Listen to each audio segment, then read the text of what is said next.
Que época maravilhosa do ano! Eu amo Natal, eu amo essa época do ano. É lógico que existem alguns estudiosos da Bíblia que falam algo e estão certo, dizendo que Jesus não nasceu durante essa época, que ele provavelmente nasceu na festa dos tabernáculos, que foi há 2 meses atrás, ou 3 meses atrás, mas ele foi concebido no dia 25 de dezembro, se você fizer a matemática. 9 meses depois, dá em setembro, a festa dos tabernáculos. Mas mesmo assim, não importa quando ele nasceu, mas ele nasceu. E quero que você saiba que é maravilhoso que Deus nos dá essa época todo ano para que o nome do seu filho seja cantado, mencionado e festejado. Eu acho que é a misericórdia de Deus que Deus faz com que este mundo, que se aprofunda cada vez mais na imoralidade, de todo tipo de trevas, mas tem um tempo neste ano onde fazem menção do fato de que Jesus, Cristo Salvador, nasceu. E devemos celebrar por esta razão. Posso ouvir um amém? Eu acho que é uma época maravilhosa quando as pessoas começam a falar de Jesus e param tudo e falam de adorar a Cristo, Senhor. E faz algo, nos prepara para o próximo ano. Porque começar o ano com Deus vai resultar no final do ano com as bênçãos de Deus. Amém? Sempre quando buscamos a Deus, o futuro é seguro. Ou seja, nos voltando para Deus, vamos ver que o nosso futuro vai ser um sucesso, vamos ter muita abundância, vamos ter a intervenção de Deus com seu favor e vamos ter milagres. Mas quando nos voltamos para nós mesmos e confiamos em nós mesmos, não podemos nunca esperar muita coisa do futuro. Amém? Jesus falou assim: o que adianta o homem ganhar o mundo inteiro e perder a sua alma? Quando Deus fez o homem, quando Deus fez você e eu, Ele nos fez com o direito de escolha, o livre-arbítrio. Foi algo que Deus deu ao homem, que nem Ele mesmo, o que nos deu, vai tocar nisso. Ou seja, se Deus te deu o direito de escolha, Deus não vai usar o seu poder para influenciar a sua escolha. Deus não vai usar o seu poder de Todo-Poderoso para afetar sua decisão. Você é livre? Você é totalmente livre, como ser humano. De fato, você veio aqui porque quis, certo? Você veio aqui hoje porque você quis. Não, pastor Príncipe, minha esposa me forçou. Ela disse que se eu não viesse à igreja, ela não faria uma certa coisa. Olha, então ela torceu meu braço para vir aqui. Mas mesmo assim, você poderia ter dito não. Você está aqui agora. Você se permitiu isso. Amém? Você é um ser moral livre. Você é livre para ficar em pé agora ou para se assentar, para virar para a direita ou esquerda.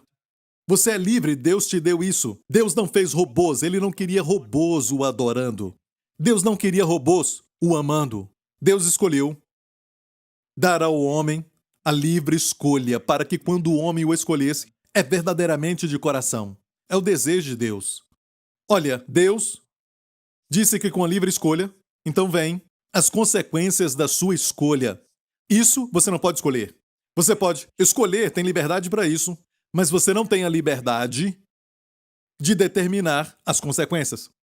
Por exemplo, se eu escolho colocar o meu dedo no fogo, eu não posso escolher, não vai queimar. Amém? Fogo mais dedo é igual a queimadura. Eu não posso escolher o resultado. O resultado vai acontecer. O resultado já foi estabelecido. Quantos estão entendendo? Amém? Então você pode escolher, você tem esse direito. Quando Deus fez o homem, quando Deus fez Adão e Eva, Deus deu a eles tudo de maravilhoso naquele jardim. Eram os únicos lá. Amém? Adão e Eva, e tinham todo o acesso a todas as coisas boas do jardim. Deus disse, a Bíblia nos mostra, toda fruta de toda árvore boa, agradável aos olhos. Amém? E deu a eles um corpo para poder desfrutar. Podia ter dado uma língua sem sentir sabor. Imagina isso. Não sentir salgado, nem doce, nem amargo e nem azedo.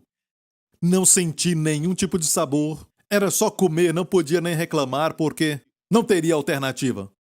Mas Deus nos deu um corpo para sentir, desfrutar. Deus planejou isso e colocou o primeiro casal, Adão e Eva, no jardim. e eles eram livres para desfrutar as delícias abundantes que existiam no jardim.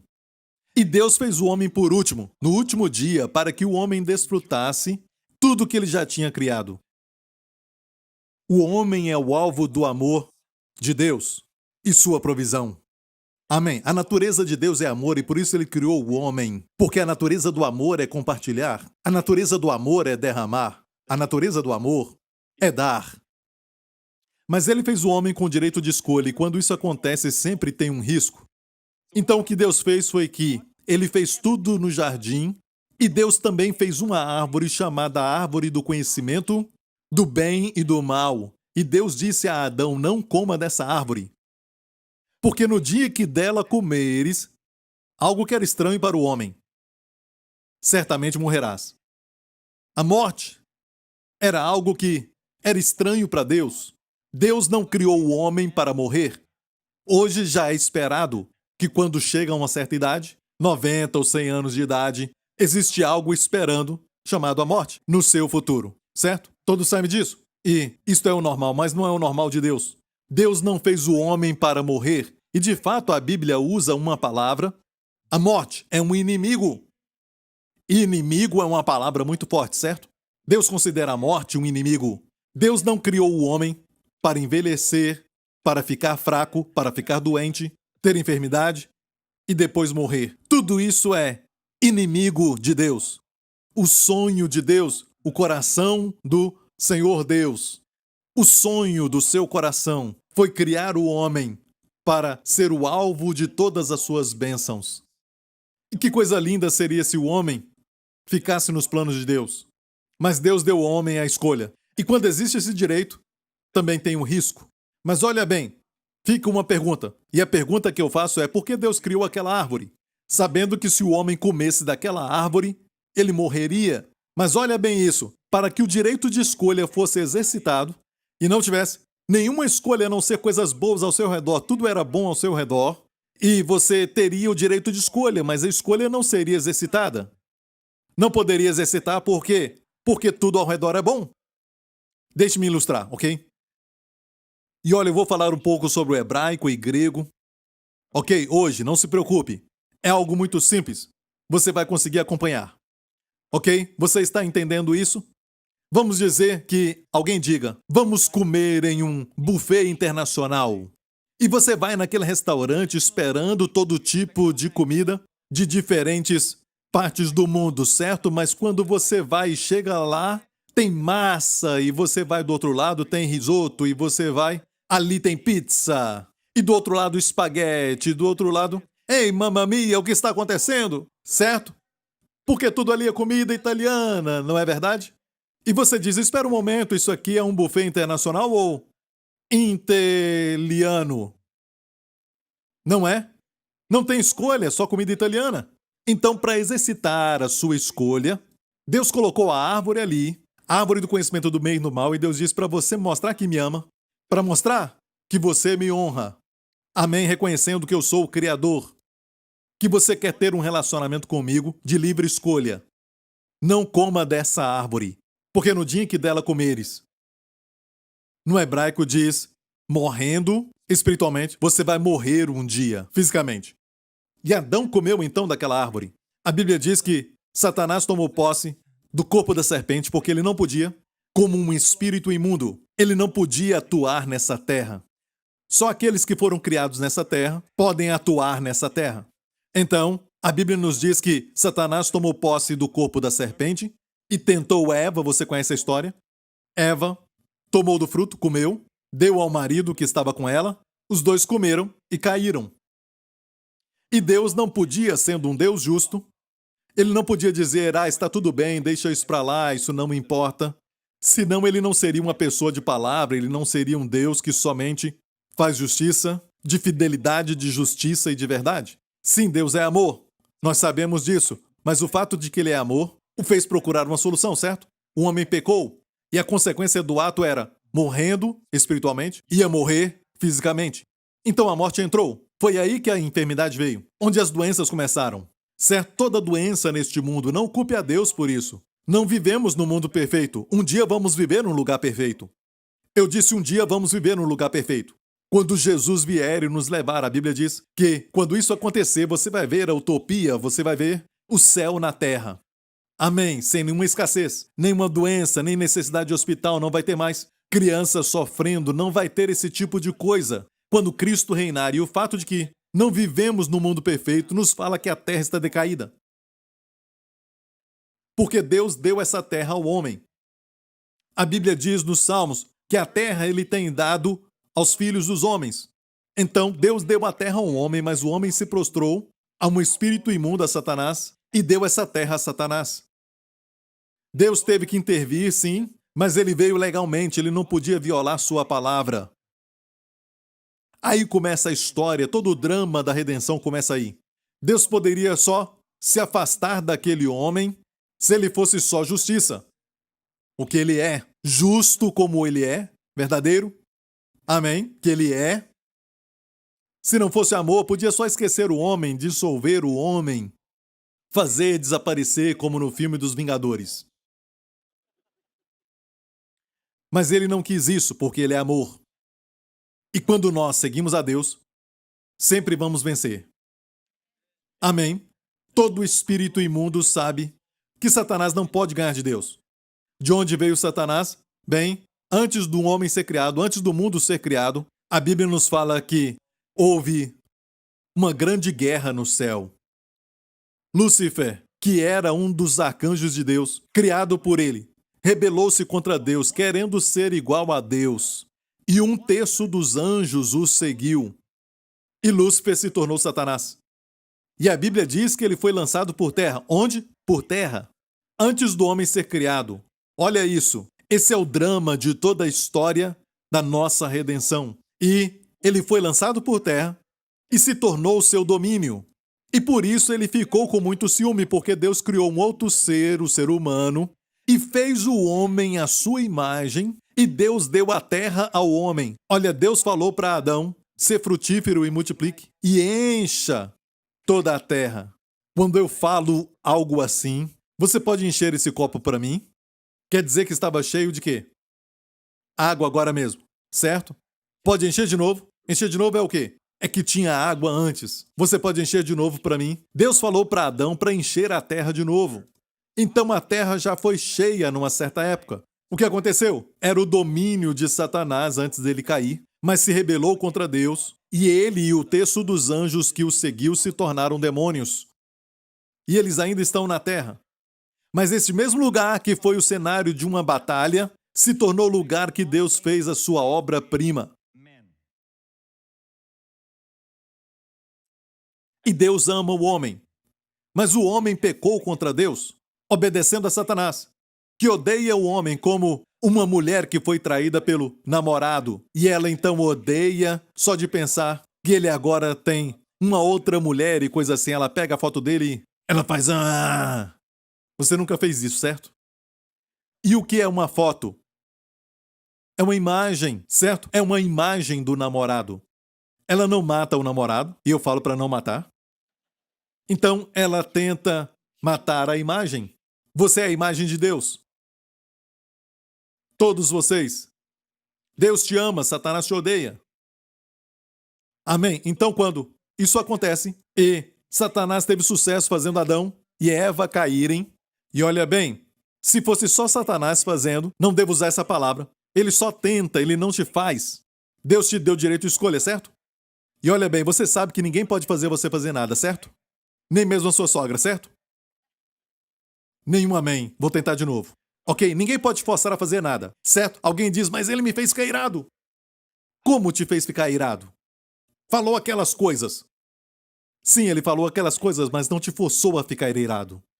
Deixe-me falar isso. Vamos dizer que aquela pessoa disse aquelas coisas naquela antiga igreja. Agora estamos no novo templo, certo? E estamos longe daquele lugar. Vamos dizer que a pessoa disse aquelas palavras naquele antigo lugar. Você está aqui assentado e de repente está me ouvindo e diz, eu estou irado. Alguém está falando mal de mim. Aquela pessoa me fez ficar irado. Não, não, não. Para você ficar irado, a pessoa tem que estar na sua frente, ou você ouviu sobre ela e você deve saber do que ela fez para ficar irado. E tudo isso é tão complicado e você está escolhendo ficar irado. Olha, mas o fato de você ouvir aquilo ou saber daquilo antes de ficar irado te mostra claramente que nós mesmos estamos nos fazendo ficar irados. Amém? Eu olho para rapazes que batem nas esposas. Eles nunca batem em pessoa mais forte do que eles. É uma escolha. Eu não consegui me controlar, fiquei irado e bati. Vem aqui. Olha o pastor Lawrence com músculos. Bate nele. Mesmo irado, você não vai bater nele. Porque é uma escolha. Não queremos ouvir isso, que somos responsáveis. Nós dizemos, sabe aquilo? Foi culpa da minha esposa. Foi o que Adão fez quando ele pecou e disse para Deus, a mulher que tu me deste. Culpou dois. A mulher que tu me deste. E a mulher disse, a serpente. Certo? É a história de apontar o dedo. Nós culpamos todo mundo, culpamos o governo. Culpamos o sol, a lua, as estrelas. Culpamos todo mundo menos nós, não. Até se formos colocados no lugar perfeito, vamos estragar, porque o pecado está no sangue. Todos nós pecamos, a Bíblia nos diz, e todos fomos destituídos da glória de Deus. E o salário do pecado é a morte. Não só morte física, mas morte. Depois dessa vida, há uma morte. A Bíblia nos fala. Porque Deus fez você não como um manequim. Deus não te fez um manequim. No próximo programa. Uau! Isso foi muito bom! Aleluia! Então, Deus fez o homem do pó da terra e depois soprou sobre o homem, e o homem se tornou então um ser vivo. Amém? Aquela foi a parte dele. O corpo veio do chão, do pó, e quando morremos, o pó volta ao pó. Mas o verdadeiro ser, aquilo que Deus soprou dentro daquela casca, amém? Deus soprou sobre o homem, ele se tornou um ser vivo que ama, um ser que está vivo, chamado ser humano. Amém? Essa vida veio de Deus. E essa vida, porque é parte de Deus, não pode morrer. Então deve ser colocada em algum lugar, seja o céu ou o inferno. Mas não é da vontade de Deus que o homem vá para o inferno. Jesus falou isso, que o inferno foi preparado para o diabo e os seus anjos. E o drama continua. O homem pecou. Deus então contemplou toda aquela história. E ele abandonou o homem? Não, ele ainda amava o homem. E a Bíblia mostra que Deus foi o primeiro a oferecer um sacrifício. Deus matou um animal, era provavelmente um cordeiro, e cobriu ambos Adão e Eva com roupas de pelo, cheios de sangue, mostrando que sem derramamento de sangue não há remissão de pecados. Tem que ser um sangue inocente para limpar os pecados. Amém. E olha o que Deus disse para a serpente, para Satanás. E amigo, se você sair daqui e esquecer tudo mais, não se esqueça disso. Amém? Esta é a primeira profecia da Bíblia. Diga para alguém, você sabe qual é a primeira profecia? Você não sabe? Eu sei. Você vai saber. A primeira profecia da Bíblia é o que Deus falou a Satanás. Deus disse, e porém inimizade entre ti e a mulher, e entre a tua semente, falando a Satanás, ele disse, colocarei inimizade entre a tua semente e a sua semente. Esta te ferirá, o em hebraico esmagará a cabeça, e tu lhe ferirás o calcanhar. A morte de Jesus na cruz esmagou a cabeça de Satanás. E Satanás feriu seu calcanhar. Qual melhor, a cabeça ou o calcanhar? É lógico, a cabeça. Você já era? Estragou totalmente a cabeça? Então já era. Jesus esmagou Satanás na cruz, mas teve que morrer. Feriu o calcanhar. Ele também foi ferido. No processo. Amém? Ele teve que morrer pelos pecados. Para Deus criar, ele só falou, mas para Deus redimir, teve que sangrar. Era o único jeito de salvar o homem. A outra alternativa era eliminar o homem. Mas ele não quis fazer isso, ele ama você e eu muito. Então a Bíblia nos mostra que a primeira profecia foi Deus falando a Satanás, colocarei inimizade entre a tua semente e a sua semente. Deus já estava falando do nascimento virginal. Olha, sua semente. Uma mulher não tem semente. O homem tem semente. A mulher tem óvulos. Quando a semente se encontra com o óvulo, tem vida. Mas Deus aqui diz, tua semente, Satanás, e sua semente. Então a guerra, por todas as gerações, foi proclamada logo ali que seria de uma virgem. Porque a mulher não tem semente, então de uma virgem nasceria o esmagador de cabeça, o destruidor da serpente, o remidor do homem. Seu nome é Jesus. Deus profetizou a primeira profecia da Bíblia. Quando isso aconteceu, Adão e Eva conceberam então Caim e Abel, seus 2 filhos, certo? E Satanás não é onisciente, Satanás provavelmente pensou a semente é o filho dela, então deve ser um deles. Eu vou ver quem é, e a Bíblia nos diz que Caim e Abel levaram ofertas ao Senhor. Um deles, Abel, trouxe uma oferta de cordeiro e matou o cordeiro. Faziam assim naquela época. Levavam um cordeiro a Deus e, porque você sabia que tinha pecado. Depois de levar o cordeiro por causa do pecado, colocaria as mãos sobre o cordeiro e, colocando as mãos sobre ele, você se identifica com o cordeiro, o pecado ia para ele. E o cordeiro inocente agora se tornou responsável porque você colocou as mãos sobre ele, ele se torna responsável pelo seu pecado. E o cordeiro era morto. O cordeiro era julgado. Mas era o seu julgamento, é a sua morte que o cordeiro sofreu. E você sai dali com a inocência do cordeiro sobre você, com a vida do cordeiro em você, com o favor de Deus sobre a sua vida. Você entendeu isso? Essa é a história de Israel com todos os seus sacrifícios, é sobre isso. Não é que o homem não é culpado, ele é culpado, mas Deus criou um caminho que não era um caminho perfeito, era um cordeiro que estava sempre pagando como crédito, que se paga com um cartão de crédito. Era como pagar até o pagamento verdadeiro chegar. Todo mês, certo? É a mesma coisa. Satanás observou os 2 filhos de Adão e Eva. E Abel então ofereceu a Deus um sacrifício com sangue, dizendo, sou um pecador, só um sangue inocente pode lavar os meus pecados. E Deus lhe deu favor. Não sei como ele fez isso, mas talvez uma luz brilhou sobre ele, ele foi abençoado. E o seu irmão não trouxe esse sacrifício, mas trouxe simplesmente o fruto das suas mãos. Ele plantava e ele trouxe alguns vegetais, alface, brócolis, algo assim. Não havia sangue. É como se ele dissesse, sabe, eu não sou um pecador, não preciso de sangue algum. Eu trago os meus esforços e eu tenho boas intenções, Deus vai me aceitar. E a Bíblia diz que Deus o rejeitou. Talvez fosse como uma nuvem negra que veio e ele tentou se cobrir, eu não sei como aconteceu. Obviamente, ele sabia e Satanás viu isso, então Abel ofereceu o sacrifício e teve o favor de Deus, o outro não recebeu. O que ele pensou? Esse deve ser a semente. Vou matá-lo. Ele fez que o seu irmão Caim cometesse homicídio, o primeiro homicídio na história. Fez Caim assassinar seu irmão. Olha bem, Abel não era semente. Isso mostra que Satanás não sabe de tudo. Deus sabe de tudo. Se você quer seguir alguém, siga alguém que sabe de tudo. Eu e você não sabemos de tudo. O termo é onisciente, oni quer dizer tudo, ciente quer dizer saber. Deus é onisciente, onipotente e onipresente. Sabe de tudo, está em todo lugar e pode tudo. Porque todo aquele que invocar o nome do Senhor será salvo. Como, pois, invocarão aquele em quem não creem?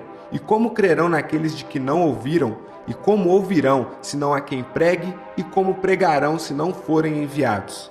Como está escrito, quão formosos os pés dos que anunciam o evangelho de paz, dos que trazem alegres novas de boas coisas. Mas nem todos têm obedecido ao evangelho, pois Isaías diz, Senhor, quem creu na nossa pregação? De sorte que a fé é pelo ouvir, e ouvir pela palavra de Deus. Romanos capítulo 10, versículo 13 ao 17.